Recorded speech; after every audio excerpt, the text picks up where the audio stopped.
Tuhan, shalom. Sekali lagi, shalom. Ada sukacita yang luar biasa. Kita bersyukur saat pagi hari ini kita masih diberikan kesehatan, kita masih diberikan waktu untuk kembali datang ke hadirat Tuhan.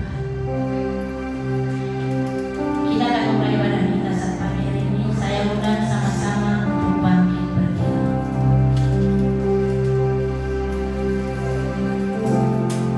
Haleluya Yesus.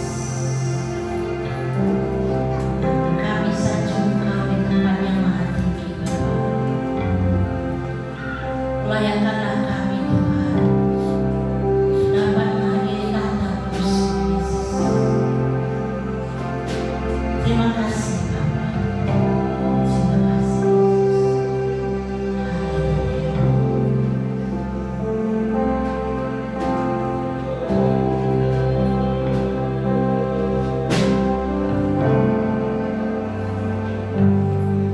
Ku sanjung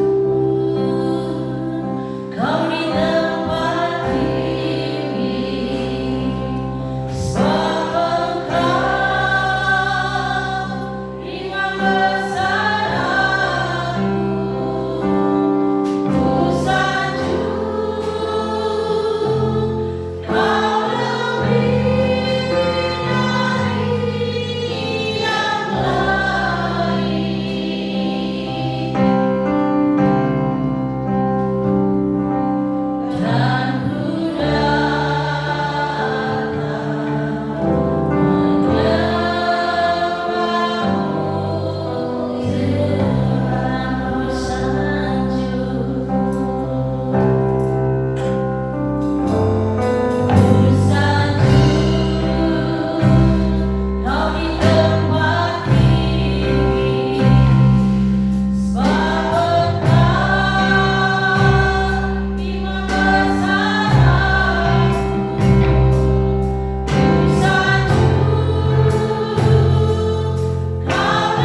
berdoa padamu yang ingin mengambil setiap hari, setiap ujian kami, Bapa, kami hancurkan, kami patahkan dalam nama Yesus. Biarlah Tuhan kuasa-Mu yang akan bekerja pada saat pagi hari ini.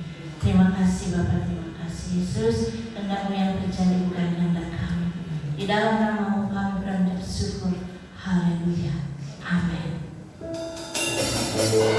Saat inilah tiba tahun pembebasan. Berikan salam dengan Bye.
berikanlah kepada kami hati untuk mengasihi Engkau, hati yang lemah lembut, hati yang baik untuk dapat menerima firman Allah.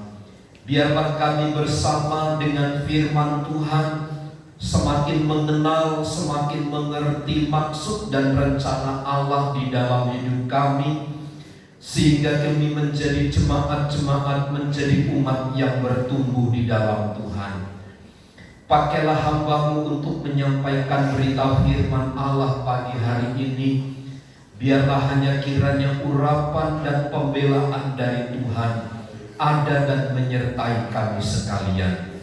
Menyerahkan waktu ini ke dalam tangan kuasa Tuhan. Di dalam dan demi nama Tuhan Yesus kami berdoa. Setiap kita yang siap diberkati bersama katakan amin. Silakan duduk Bapak Ibu Saudara sekalian.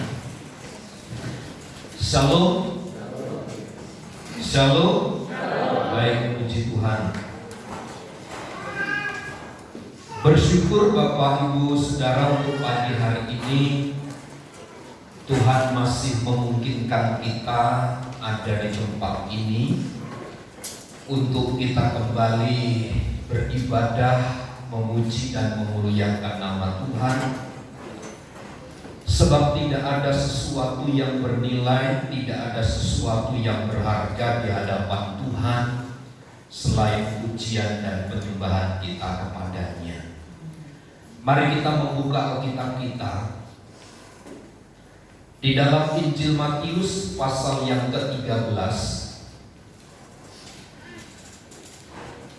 Kita sampai kepada ayat 24 sampai kepada ayat yang ke-30. Kita akan membahas tentang perumpamaan tentang lalang di antara gandum. Mari kita baca bergantian ayat ini. Saya membaca ayat 24, jemaat Tuhan sekalian membaca ayat 25. Demikian. Yesus membentangkan suatu perumpamaan lain lagi kepada mereka, katanya, hal kerajaan sorga itu seumpama orang yang menaburkan benih yang baik di ladangnya. Tetapi pada waktu semua orang hidup dan dalam musuhnya menemukan ketika gandum itu tumbuh dan mulai berbulir, nampak jugalah lalang itu. Maka datanglah nama tuan ladang itu kepadanya dan berkata, Tuan, bukankah kami beri baik yang Tuan lakukan di ladang Tuan?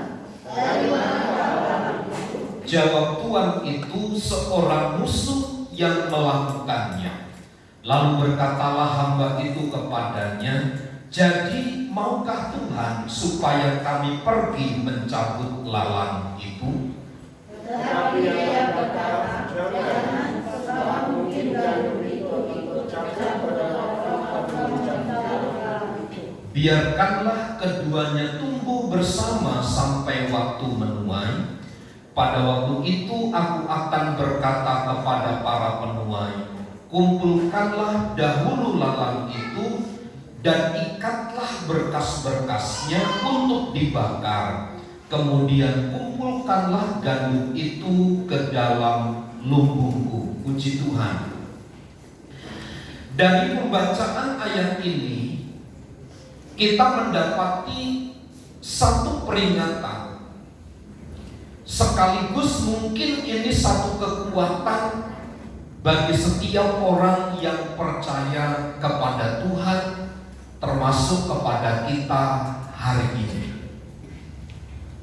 Melalui perumpamaan ini, Tuhan Yesus memberikan peringatan karena ternyata iblis itu sama gencarnya dengan Tuhan di dalam menyebarkan pengaruh di tengah-tengah dunia ini.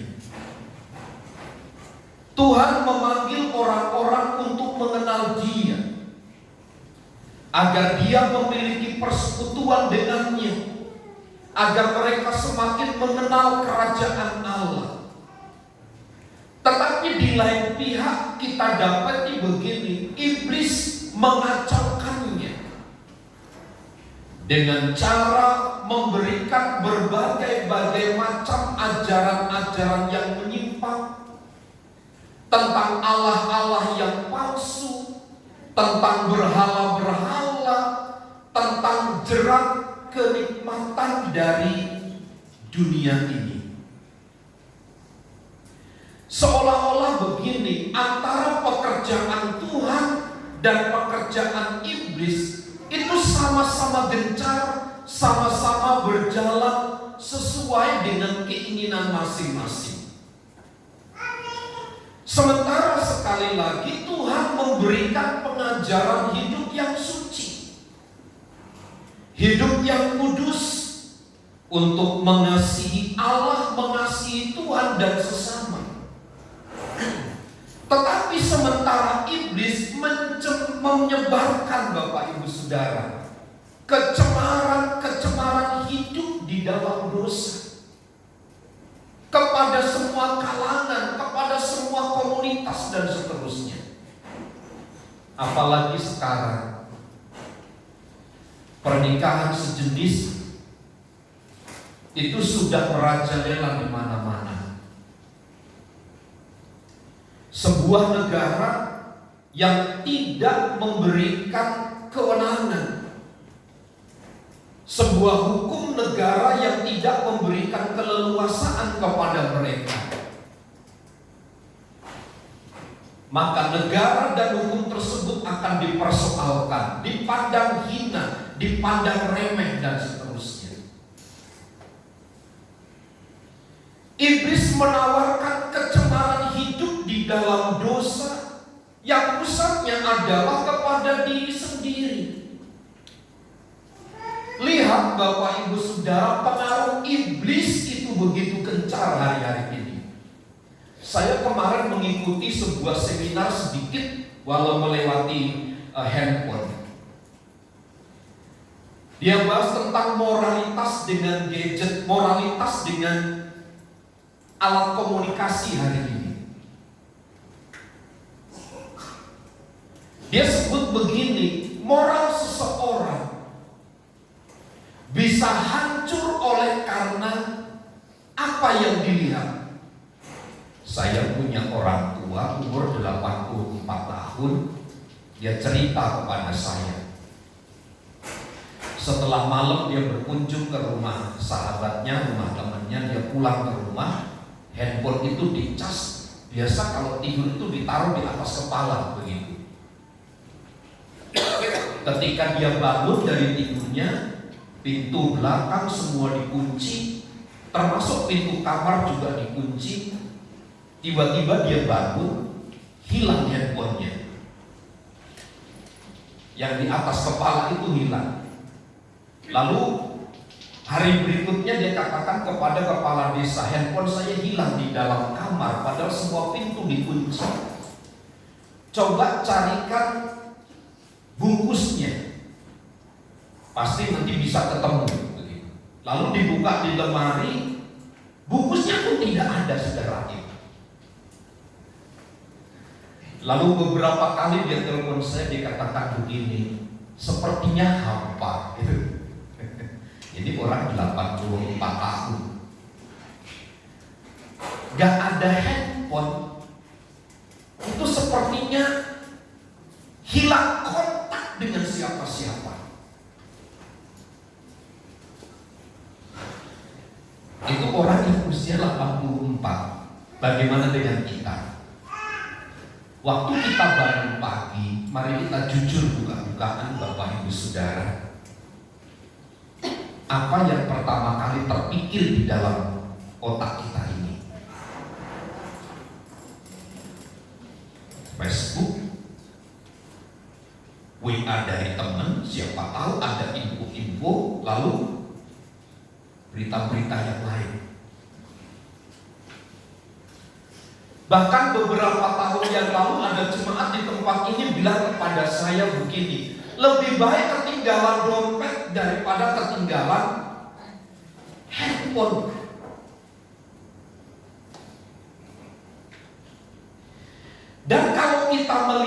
kasus hari ini, berapa banyak orang yang terjerat dengan kasus hukum hanya mempergunakan alat komunikasi.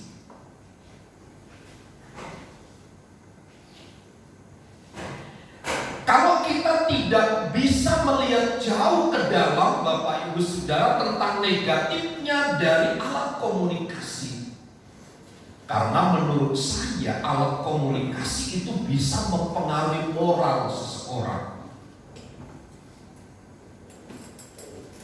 bisa mempengaruhi nilai-nilai seseorang. Tadinya seseorang itu baik itu dalam tanda kutip tidak melakukan sesuatu yang menyimpang, tetapi ketika dia mempergunakan alat komunikasi itu, bisa saja dia secara sembarangan, bisa saja dia menunjukkan arogansi di media-media yang ada di dalam alat komunikasi itu. Nah, sekali lagi iblis itu menawarkan segala macam kecemaran hidup di dalam dunia. Melalui apa? Semua alat, Bapak Ibu Saudara, melalui semua media yang dipercayakan kepada kita ini. Kecemaran, membenci satu dengan yang lain, menipu, membunuh. Kemarin saya mengambil salah satunya alat ini dari Poris. Nah, kemarin saya sewa satu mobil Losbak. Bapak ini bilang begini, hati-hati Pak sekarang. Saya bilang, kenapa Mang? Istri-istri yang bekerja, kenapa? Apa masalahnya? Adakah pengalaman? Saya bilang itu, enggak sih. Tapi ini, dia bilang survei di tempat saya, katanya begitu. Kenapa? Karena selingkuh. Terus, iya, kalau nggak dibunuh, saya sakit hati. Begitu. Saya bilang, Bapak ini, gitu. Entah dia sadar atau tidak dia mengeluarkan kata-kata seperti itu. Tapi paling tidak jauh saya melihat begini. Hebat amat begitu. Kalau tidak dibunuh, saya sakit hati, saya mati sendiri. Lihat Bapak Ibu Saudara, akhir hidup di mana iblis itu bekerja, termasuk di dalamnya tidak hanya sekedar membenci, menipu, tapi membunuh, mengacau balaukan kehidupan orang lain. Sementara kalau kita membaca cerita kisah dari firman Tuhan, dia selalu menceritakan, memberitakan tentang kerajaan sorga, tentang damai sejahtera. Pertanyaannya sekarang, kalau di tengah-tengah dunia ini Tuhan menyebarkan kebaikan, menyebarkan damai sejahtera, menyebarkan kasih, mengapa kejahatan itu tidak berkurang? Bahkan mungkin kejahatan itu semakin merajalela di sekitar kita. Inilah yang dipertanyakan oleh orang-orang yang tidak mengenal Tuhan, oleh para filsuf yang disebut mereka ahli-ahli pikir. Seorang yang pintar, seorang yang bijaksana. Mereka mencari solusi, mereka coba mencari jalan keluar. Mengapa ada kebaikan tetapi justru kejahatan juga meningkat? Ada orang-orang yang kudus, mengkuduskan diri, tetapi ada orang-orang yang begitu mau hidup di dalam kecemaran. Tahukah Bapak Ibu Saudara, semakin kita memberitakan kebenaran, semakin gencar orang itu melakukan kecemaran. Sepertinya ada satu kesepakatan di dalam hati, memang tidak mau mengerti dan tidak mau mendengar kebenaran. Sehingga kejahatan itu begitu merajalela, jangankan berkurang. Lihat Bapak Ibu Saudara, kejahatan hari ini semakin meningkat. Hanya karena uang 2.000 perak, uang parkir, orang bisa membunuh sesamanya. Karena seorang ayah ibu tidak memberikan kendaraan sepeda motor kepada anaknya, anak bisa membunuh orang tua. Apalagi sekarang yang sering kali kita dengar tentang masalah warisan.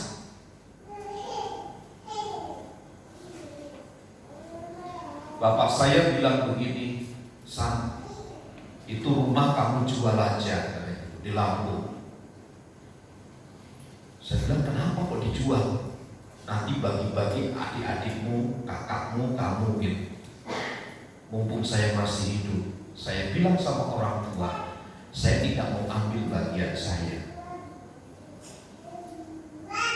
Biar untuk saudara, biar untuk keluarga. Jika mungkin lebih utuh di situ, jangan dijual, itu akan lebih baik. Biarkan semua berkumpul di situ, jangan dijual, jadi persoalan, jadi masalah. Bapak Ibu Saudara, hanya karena harta, hanya karena materi, hanya karena keuangan, orang bisa membunuh sesamanya. Pertanyaannya, apakah mereka orang yang tidak pernah mendengar, mengerti tentang kebenaran? Sebaliknya, inilah yang akan diterangkan oleh Tuhan Yesus, yang akan dijelaskan oleh Tuhan Yesus mengenai perumpamaan lalang dan gandum ini. Sebenarnya dari ayat 24 sampai ayat 30 ini ada 3 pokok pikiran penting di dalamnya. Yang pertama, penaburan benih yang baik.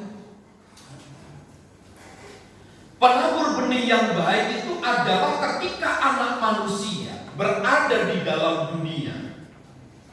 Yesus Kristus ada di dalam dunia ini.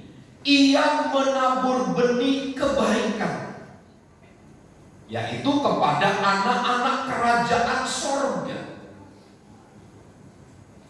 Tapi yang kedua adalah penaburan benih yang jahat, yang dilakukan oleh musuh, yakni mereka adalah anak-anak si jahat dalam ayat 38 itu.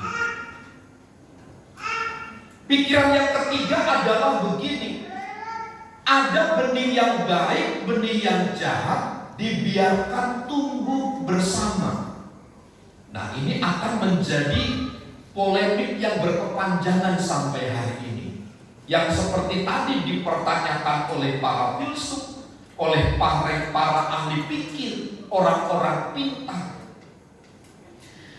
Kalau Tuhan itu baik, kalau Tuhan itu benci dosa, kalau Dia adalah kebenaran itu sendiri, kenapa Dia membiarkan yang baik dan yang jahat itu tumbuh secara bersama-sama? Lalu sebagian akan berkata begini, sepertinya Tuhan sedang membiarkan, sepertinya Tuhan sedang mengadakan pembiaran antara yang jahat dan baik. Nah, kalau kita baca, lihat sekarang Bapak Ibu Saudara, orang-orang yang jahat itu sepertinya, tanda kutip, dibiarkan merajalela. Orang yang mengatasnamakan Tuhan lalu menghancurkan tempat ibadah, menghancurkan tempat-tempat pemerintahan, seolah-olah dilegalkan sedemikian rupa, dipakai menjadi alat.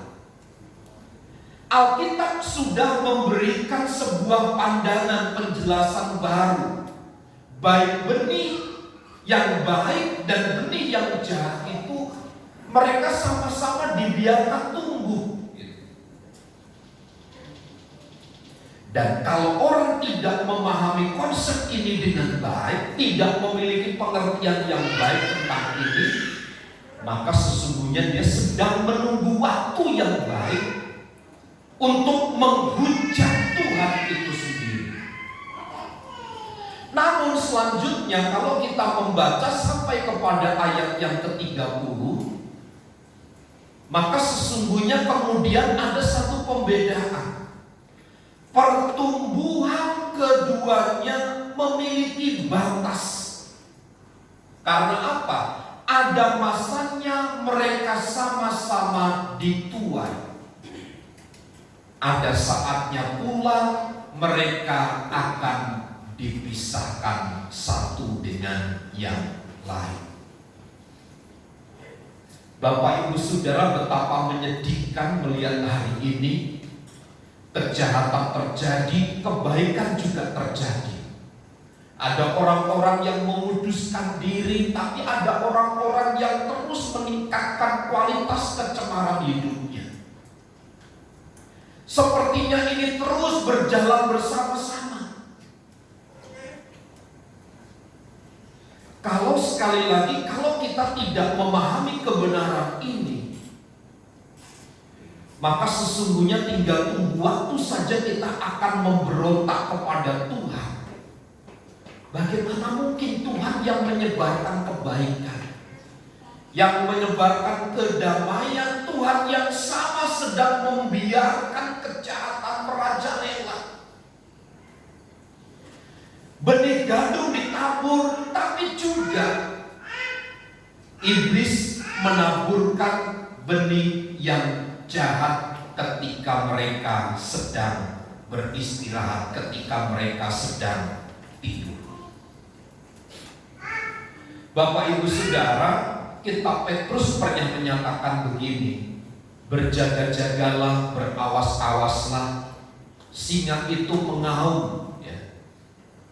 Iblis itu seperti singa mengaum-ngaum, mencari orang yang lengah, mencari orang yang lemah.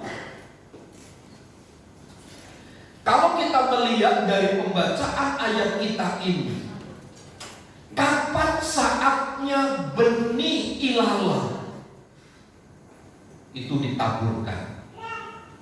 Alkitab menjelaskan saat mereka tidur.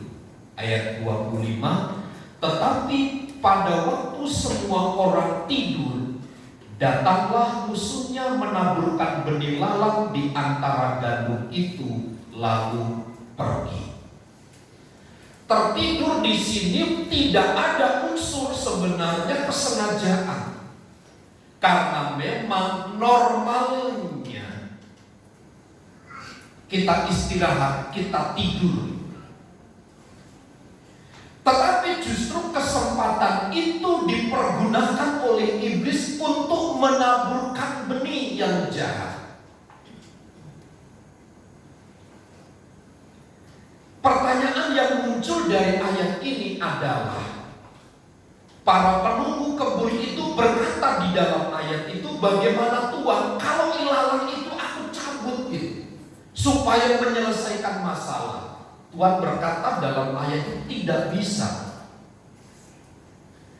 Akar-akar ilalang itu juga bersama-sama tumbuh di gandum situ.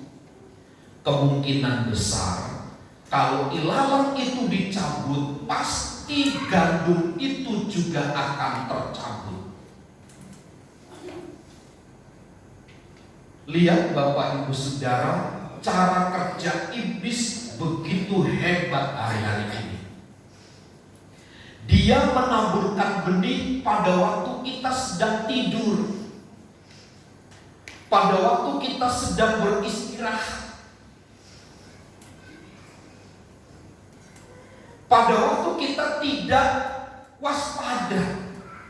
Iblis itu menaburkan bibit-bibit benih di dalam hidup kita. Itu sebabnya menurut saya aplikasinya adalah begini. Salah satunya, ketika kita mendengar berita tidak benar, tidak boleh langsung kita katakan itu sebagai sebuah kebenaran tanpa sebuah cross check. Bapak Ibu Saudara dengar kata-kata dari orang tentang saya, tentang kejahatan saya.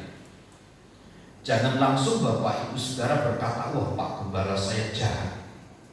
Datang kepada saya konfirmasi, tanyakan ada apa. Sebab tanpa konfirmasi terlebih dahulu, kita juga termasuk bagian dari yang melakukan kejahatan. Kenapa? Karena kita tidak tahu kebenarannya dari itu, dari apa yang diperbuat, kita sudah mencap seseorang itu melakukan kejahatan tertentu. Karenanya menurut saya Bapak Ibu Saudara, prinsip klarifikasi itu sangat penting.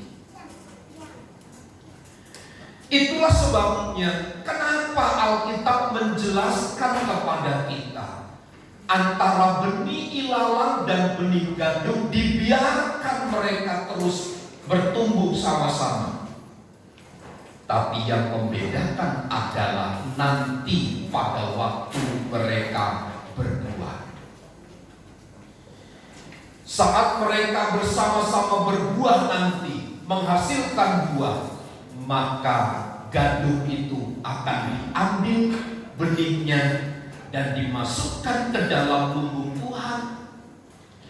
Tetapi ilalang itu akan diikat dan kemudian dibakar, kata Alkitab. Ini yang membedakan di antara keduanya, hasil akhirnya. Kadang-kadang sekarang Bapak Ibu Saudara, iblis itu pintar. Mana yang benar, mana yang jahat itu sama. Apalagi kalau kita anak Tuhan tidak bisa membedakan mana yang benar, mana yang jahat. Ini bahaya.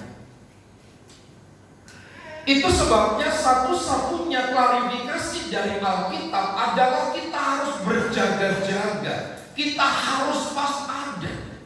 Karena kita tidak tahu kapan benih itu ditabur. Karena pada saat kita sedang istirahat, kita sedang tidur, dia menaburkan benih. Saya ingat Pak Husin kemarin patahin pohon mangga. Ketika saya nganter Jin, kok ada pohon mangga dipatahin? Mohon siapa nih Jin? Kayaknya Humu Sinti katanya gitu. Saya lihat, oh banyak gulmanya, banyak. Nah, kan tentu Pak Husin tidak tahu kapan gulma itu muncul di situ. Burunglah yang berhinggap di situ lalu mengeluarkan kotoran. Gitu. Setelah mengeluarkan kotoran, dia tumbuh pada pohon itu, pada akhirnya menjadi parasit, menjadi gulma. Lama-kelamaan kalau dia tumbuh subur akan mematikan pohon induknya. Makanya ditebang gitu batangnya, rantingnya ditebang. Nah, tetapi untuk masalah lalang di antara gandum tidak bisa diperlakukan demikian. Karena kalau ilalang itu dicabut, maka kemungkinan besar gandum itu pun juga itu tercabut. Sekali lagi, kapan benih itu ditaburkan? Kita tidak tahu, kita sedang istirahat, kita sedang tertidur. Dan orang yang tertidur itu pasti tidak tahu apa-apa. Kalau orang tahu kapan tidurnya, bukan berarti dia tidak pernah tidur, Bapak Ibu. Sudah contoh, kalau saya tanya kepada seorang anak, Yosi, kamu tidur jam berapa tadi malam? Jam 10 om. Pasti saya bilang bohong. Kenapa? Kamu tidur kok tahu? Gitu. Bohong, kamu bukan jam 10. Kamu tidur kok kamu tahu? Artinya dalam keadaan kita tidak sadar, iblis itu menaburkan benih di antara kita, dan benih itu adalah ilalang. Itu merupakan sesuatu yang fatal akibatnya. Kalau kita memperhatikan ayat-ayat ini, Bapak Ibu Saudara sekalian, maka sesungguhnya iblis itu mencari-cari segala kesempatan dan memanfaatkan segala keuntungan untuk menyampaikan, memberitakan, berbagai macam kecemaran dan kejahatan itu. Tentang prasangka yang buruk ditanamkan dalam hidup kita saat kita tidur. Itulah sebabnya menurut saya, ketika kita sedang lengah, iblis itu memasukkan benih-benih ilalang di dalam hidup kita. Itu sebabnya berjaga-jagalah. Memang saya tidak pernah mendengar hari ini Bapak Ibu Saudara jemaat Tuhan berkata, ketika saya tanya, Pak Bu, kemana gak ibadah? Oh, alasannya selalu masuk akal. Tapi ada sebagian orang berkata dulu kan gereja GPIA Permata tidak pindah. Nantilah minggu depan lah. Minggu depan ditanya kemana Bapak Ibu tidak beribadah. Ada alasan lagi yang masuk akal. Minggu depan lagi lah. 3 kali, 4 kali, 5 kali tidak hadir. Iblis mulai menawarkan sesuatu gitu. Iblis mencari kesempatan di dalam kelemahan kita. Dia memberikan sehingga kita betul-betul menerima itu. Tanpa kita sadar, tanpa kita mengerti, kita sudah terpengaruh olehnya. Itulah sebabnya menurut saya Bapak Ibu Saudara, kita harus tidur, tapi tidur kita berjaga-jaga. Kita harus tidur memang, tapi dalam tidur kita harus berjaga-jaga. Sebab kita tidak tahu kapan si jahat itu menaburkan benih jahatnya kepada kita. Di dalam Mazmur 104 ayat yang ke-20, iblis itu pintar dan memang pada waktu gelaplah iblis itu menaburkan benih. Mazmur 104 ayat yang ke-20.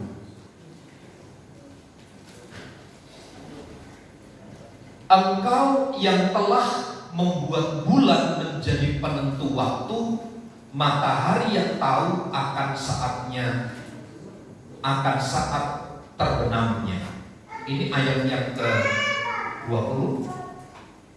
21-nya coba apa? Sorry. Apabila engkau mendatangkan gelap, maka hari pun malamlah. Ketika itulah bergerak segala binatang hutan. Pada waktu keadaan gelap,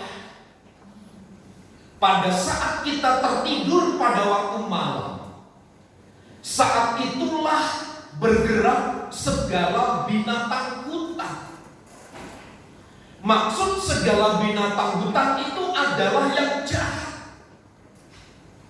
Iblis itu bekerja pada waktu malam, saat gelap. Kalau saya bilang saat gelap itu bukan berarti tidak ada cahaya ya. Iblis juga bekerja pada waktu siang hari, ada matahari, dia juga bekerja.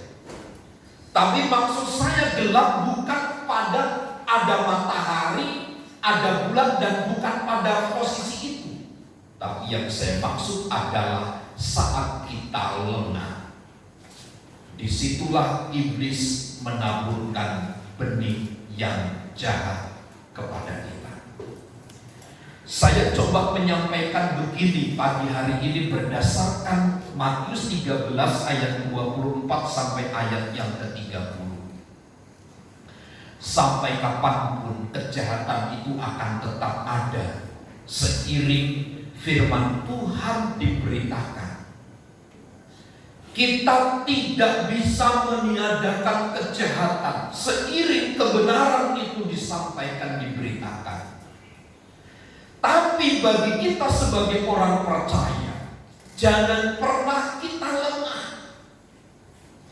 Berjaga-jagalah, waspadalah, karena kita tidak tahu kapan si iblis itu menaburkan benih yang jahat kepada kita. Yang membedakan adalah hasil akhirnya. Ilalang diikat dan dibakar, tetapi gandum itu diambil bulir-bulirnya lalu masuk ke dalam lumbung Tuhan, seperti pernyataan Injil Matius. Hei hambaku yang baik dan setia, sabaslah, masuklah ke dalam kebahagiaan Tuhan.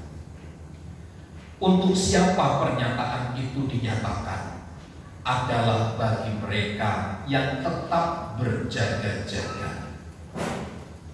Betul kita tidur pada waktu malam, tetapi kita siuman, kita berjaga-jaga. Kita selalu sadar, kita selalu mawas diri tentang apa yang terjadi di sekitar kita. Sebab sedikit saja disampaikan Bapak Ibu Saudara akan menghancurkan seluruh hidup kita. Satu kali ada jemaat Tuhan,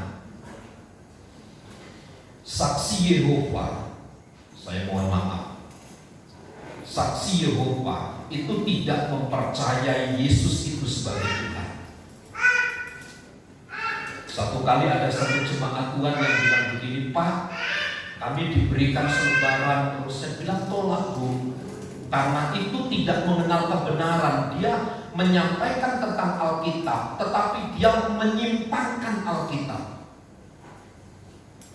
Enggak om, dia baik.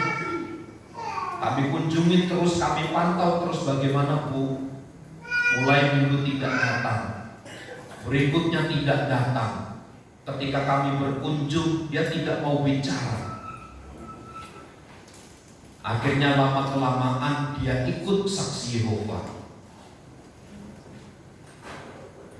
Padahal notabene dia tidak mempercayai Yesus itu sebagai Tuhan.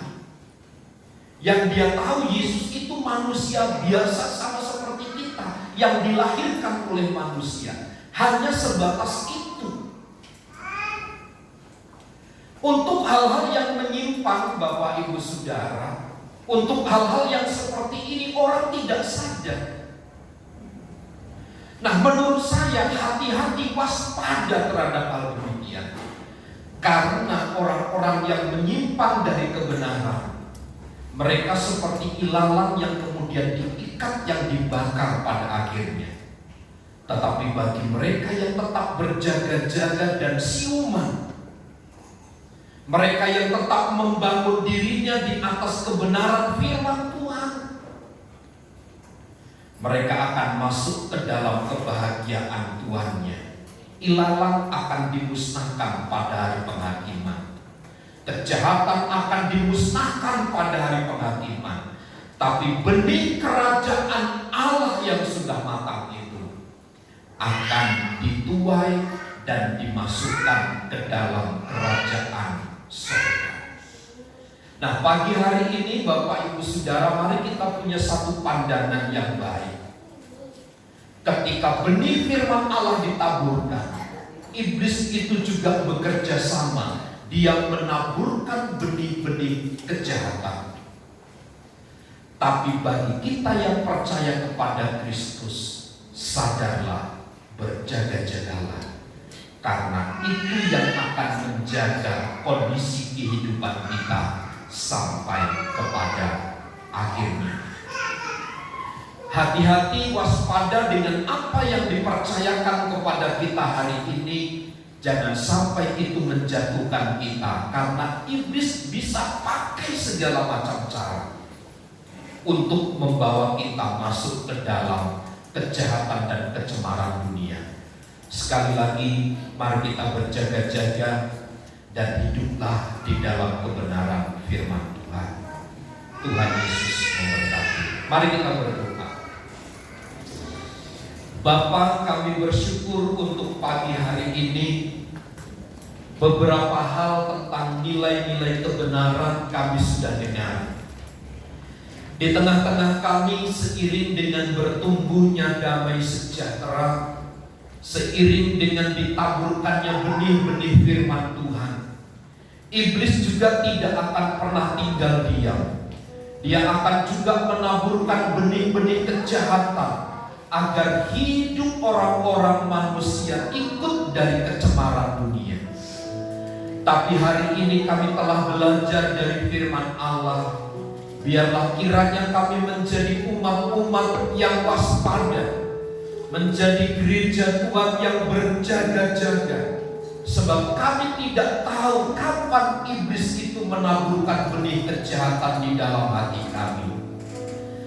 Kami rindu biarlah Tuhan menjaga hati kami, agar hati kami, hidup kami, keberadaan kami selalu ada di dalam alur dan rel firman Tuhan.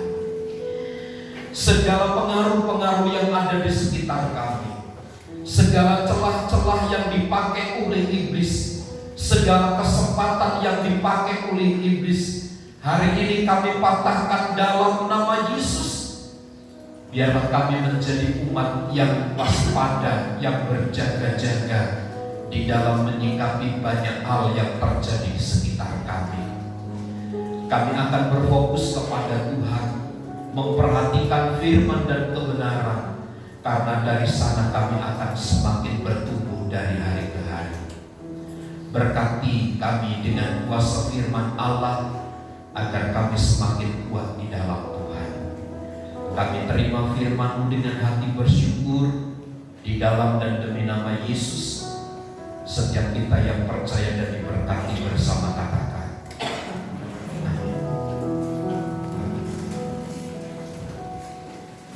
Puji Tuhan, terima kasih untuk Bapak Gembala Sidang yang telah memberikan kebenaran firman Tuhan. Kita akan melakukan persembahan kita secara yang bertugas.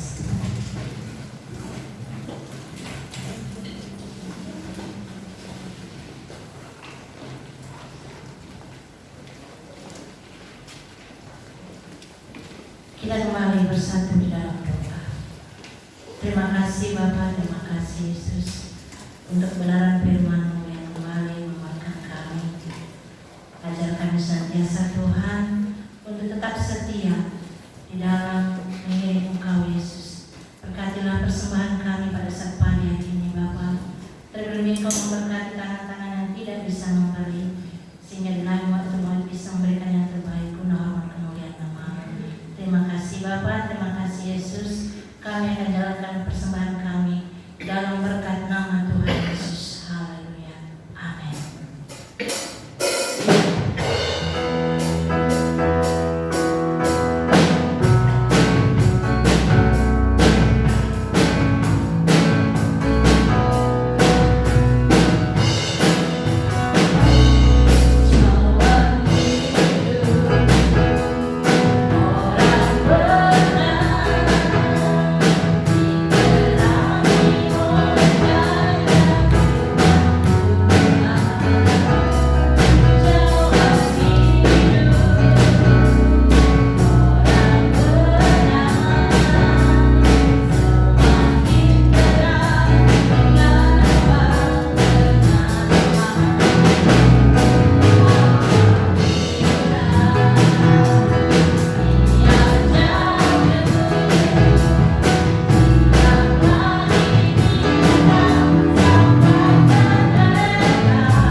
diucapkan selamat ulang tahun kepada Saudari Rika tanggal 12 Januari. Selamat ulang tahun kepada Bapak Filipus Sugito Simanjuntak tanggal 12 Januari. Tuhan Yesus memberkati. Kita berdoa bagi jemaat Tuhan yang sakit, kiranya Allah menolong mereka sekalian agar mereka segera pulih dari sakitnya dan Tuhan menyembuhkan dengan sempurna. Setelah ibadah selesai, nanti Pak Ketua Panitia dan perluasan tempat ibadah untuk tinggal sejenak, kita bicara-bicara sekitar 5-10 menit ya. Setelah itu kita selesaikan pertemuan. Itu saja beberapa pengumuman yang saya sampaikan. Mari kita bersama berdiri, kita akan akhiri ibadah kita di dalam doa. Pujian, hormat dan syukur kami naikkan kepada Tuhan yang telah memungkinkan kami beribadah bersekutu pagi hari ini. Kiranya apa yang kami buat, apa yang kami kerjakan dalam peribadatan kami, Tuhan dipermuliakan di dalamnya, Tuhan diagungkan dan Tuhan ditinggikan. Melalui persembahan-persembahan kami, melalui pujian kami, dan peneguhan-peneguhan dari firman Allah, menjadikan kami semakin kuat dan teguh di dalam Tuhan. Tibalah saatnya Engkau mengulurkan tangan-Mu yang penuh berkat dan kemurahan kepada setiap jemaat Tuhan yang hadir. Engkau yang memimpin, Engkau yang memelihara, Engkau yang memberkati mereka, baik sebagai kepala rumah tangga, sebagai ibu, sebagai anak di dalam keluarga. Tuhan yang memberkati kami sekalian dengan berlimpah. Segala usaha, segala pekerjaan, apapun yang dikerjakan dengan tangan kami, kiranya mendatangkan berkat dan keberhasilan. Tangan Tuhanlah yang membuat kami berhasil. Teringat akan kami bagi Saudari Rika yang berulang tahun. Demikian juga Bapak Filipus, Tuhan lawat mereka, Tuhan berkati mereka. Kasih karunia dan damai sejahtera Allah berlimpah atas hidupnya. Memberkati Ibu Daeli Tuhan, sakit bagian pinggang, kami berdoa dari tempat ini, Tuhan jamah sembuhkan dalam nama Yesus. Pemulihan Ibu Lady pasca melahirkan anak yang pertama, Tuhan memberkati dengan kesembuhan. Kami percaya baik ibu maupun anak ada dalam lawatan Tuhan. Saudari Luciana Isoyong Tuhan, hamba mohonkan anugerah Tuhan, hamba mohonkan pertolongan dari Allah mengalir atas hidupnya. Darah kuasa anak domba Allah menyembuhkan hidupnya dari sakit yang diderita. Dari tempat ini kami satukan iman dan percaya kami. Kami patahkan, kami tolak segala sakit penyakit dalam nama Yesus. Engkau pakai tangan-tangan dokter yang bekerja. Engkau berikan kesehatan, kekuatan, berikan semangat, berikan gairah yang baru, sehingga ia dapat mengalami pertolongan Tuhan yang besar. Berkati bangsa dan negara kami dari pusat sampai daerah, lawatan Tuhan dinyatakan. Berkati gereja-gereja yang melaksanakan ibadah, yang mengadakan perayaan-perayaan Natal, Tuhan yang memberkati. Sebentar sore lingkungan kami Blok DB akan mengadakan perayaan Natal, Tuhan berkati. Biarlah semua terjadi hanya oleh karena kasih dan kemurahan Tuhan. Kemuliaan dan hormat hanya bagi Tuhan. Di dalam nama Yesus kami berdoa. Mari saudaraku, angkat tanganmu dan terimalah berkat Tuhan. Tuhan memberkati dan melindungi engkau. Tuhan menyinari engkau dengan wajahnya dan memberi engkau kasih karunia. Tuhan menghadapkan wajahnya kepadamu dan memberi engkau damai sejahtera. Kiranya kasih karunia Tuhan Yesus Kristus dan kasih Allah serta persekutuan Roh Kudus menyertai kita sekalian saat ini dan sampai selama-lamanya. Kami terima segala berkat Tuhan di dalam nama Tuhan Yesus Kristus. Kita semua yang percaya dan diberkati bersama katakan amin. Bapa, terima kasih.